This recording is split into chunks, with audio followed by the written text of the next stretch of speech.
आज हम बात करने वाले हैं अमिताभ बच्चन जी और रेखा जी के बारे में। क्या इनके बीच में सच में कोई संबंध था? क्या रेखा के साथ अमिताभ बच्चन ने चुपके से शादी की थी? क्या दोनों सच में एक दूसरे से बहुत ज्यादा प्यार करते थे, लेकिन इस रिश्ते को कोई नाम नहीं दे पाए क्योंकि अमिताभ जी बच्चन फैमिली का नाम डिबोना नहीं चाहते थे और साथ ही वो जया जी के साथ शादी के बंधन में बन चुके थे। लेकिन अगर उन्हें एक मौका मिलता तो क्या वो अपनी आगे की जिंदगी रेखा के साथ बिताते? क्या है इसके पीछे की पूरी सच्चाई, आज इस वीडियो में हम जानेंगे। जया बहादुरी और रेखा के बीच कैसा था रिश्ता? जया बहादुरी रेखा से उम्र में 6 साल बड़ी हैं। अपनी पहली फिल्म में जया बहादुरी पर अच्छी एक्ट्रेस होने का टैग लग गया था। रेखा को अपनी एक्टिंग की काबिलियत साबित करने में कई साल लग गए। आप जानते ही हैं कि रेखा का शुरू का जीवन कैसा था। जिसने भी वो चीज नहीं देखी तो आप कमेंट सेक्शन में जरूर बताइएगा, मैं इसके ऊपर वीडियो भी लेकर आऊंगी। कुछ फिल्मों में काम करने के बाद रेखा ने जू बीच अपार्टमेंट में अपना एक फ्लैट खरीद लिया था। ये 1972 की बात है। तब रेखा 18 साल की थी। उसी अपार्टमेंट में जया बहादुरी भी रहा करती थी, इसलिए अक्सर आमना सामना हो जाया करता था। उनकी अच्छी जान पहचान हो चुकी थी, बहुत अच्छी दोस्ती में बदल चुकी थी। रेखा प्यार से जया को दीदी भाई कहती थी और ऐसे में बार बार समय बिताने के लिए रेखा जया के घर चली जाती थी। बहुत बार जया बहादुरी रेखा को समझाती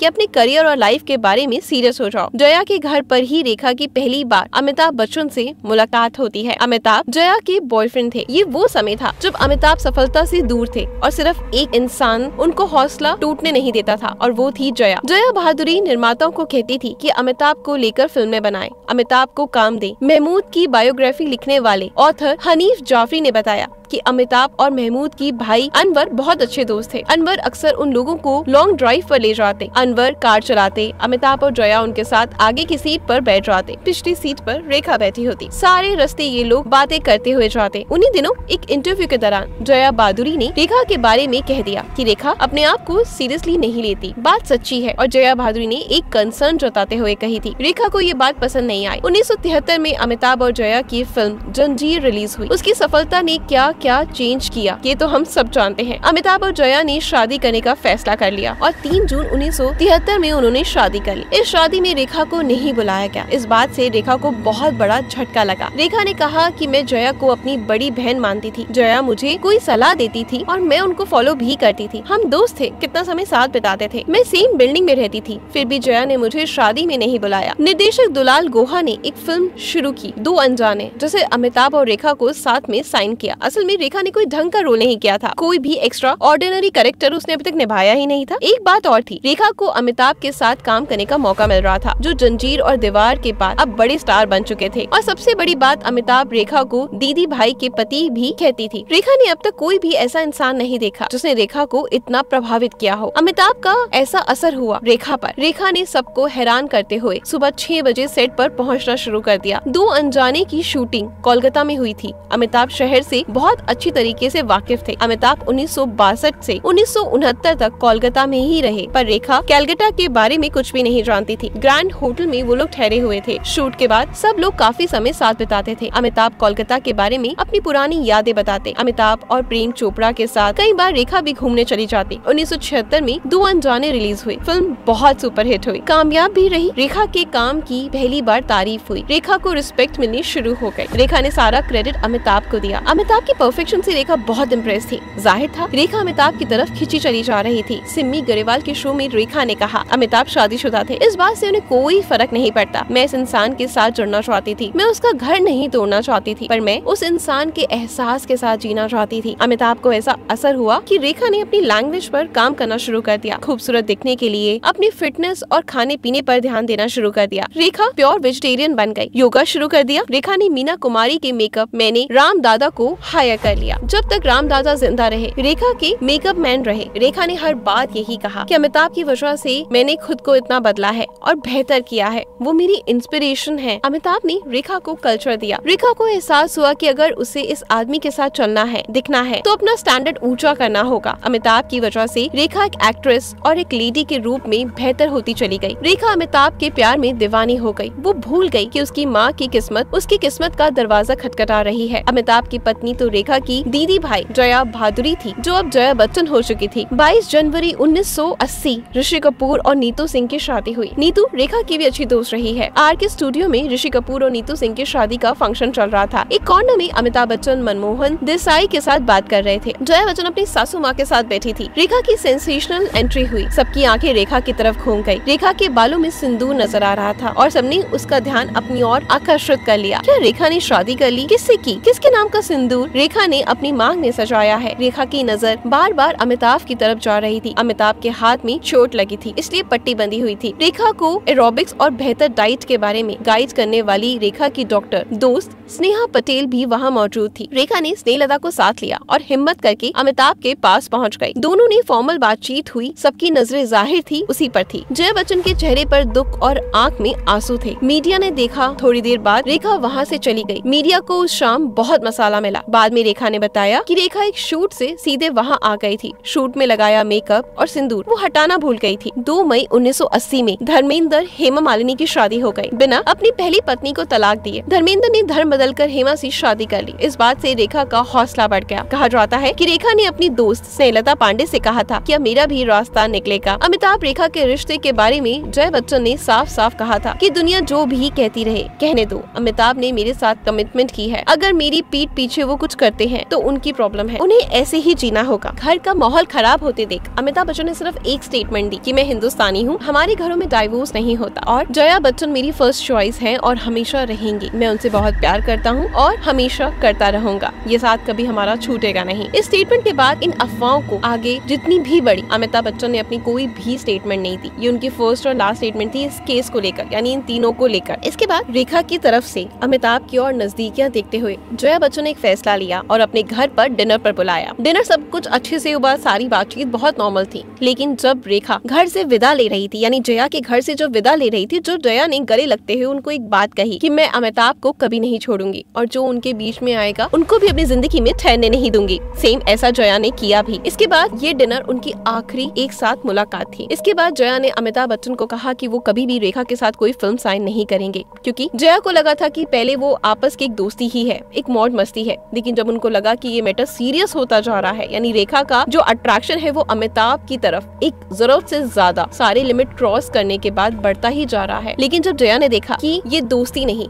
ये रेखा का पागलपन बढ़ता जा रहा है अमिताभ को लेकर, तो तभी उनको लगा कि अब ये सारी हदें पार कर रही है रेखा। तब उन्होंने इन सब चीजों को स्टॉप लगाने के लिए अमिताभ बच्चन को कहा कि इन फ्यूचर वो कभी भी रेखा के साथ कोई फिल्म साइन नहीं करेंगे। और जया की बात की रिस्पेक्ट करते हुए अमिताभ ने भी प्रोड्यूसर्स को कहना स्टार्ट कर दिया कि आज के बाद उनको किसी भी फिल्म में रेखा के साथ कोई भी काम नहीं करना है। जो ये बात रेखा के कानों तक भी पहुंचने लगी। जया बच्चन की इस बात को रिस्पेक्ट करते हुए अमिताभ बच्चन ने भी सारे प्रोड्यूसर से कह दिया कि इन फ्यूचर वो रेखा के साथ एक फिल्म में काम नहीं कर सकते। और यही बातें उड़ते उड़ते रेखा तक भी जा पहुंची और रेखा ने कहा कि मुझे इस बात से बहुत गहरी चोट पहुंची कि अमिताभ ने मेरे साथ काम करने से इनकार कर दिया। ऐसे ही हालात थे और यश चोपड़ा ने इन्हें भी कैश करने का प्लान बनाया। इन दोनों को कास्ट करके बहुत ही शानदार स्क्रिप्ट एक्स्ट्रा मैरिटल अफेयर पर one of the best film सिलसिला बना डाली। फिल्म सिलसिला से जुड़ी बहुत सारी अनसुनी बातें आपको बहुत जल्द हमारे चैनल पर देखने को मिलेंगी। अनफॉर्चुनेटली फिल्म फ्लॉप हो गई। कुली के सेट पर अमिताभ को चोट लग गई। जब अमिताभ हॉस्पिटल में थे तो रेखा को वहाँ जाने की इजाजत नहीं थी।